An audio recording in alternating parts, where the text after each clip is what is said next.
Questo è il linguaggio di due titani, protagonisti della storia dell'interpretazione musicale. Un gesto appena accennato, un'occhiata e inizia la poesia, che in centinaia al Duomo di Castelfranco Veneto hanno potuto apprezzare in occasione del concerto evento con arie dedicate all'arte di Giorgione.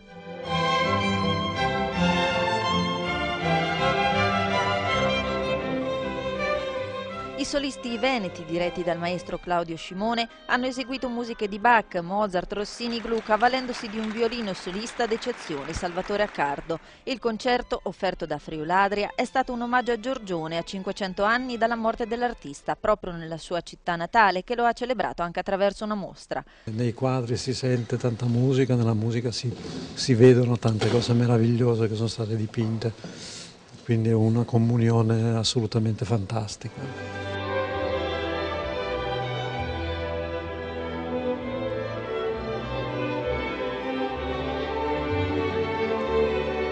Per Giorgione abbiamo cercato di ispirarci nella scelta del programma ad alcune opere, per esempio abbiamo per il quadro La Tempesta, eseguiamo la sonata La Tempesta di Rossini per il suonatore di flauto, abbiamo Gluck, la famosa danza degli spiriti beati dell'Orfeo, che ci ricorda molto il clima di questo stupendo quadro di Giorgione, il suonatore di flauto.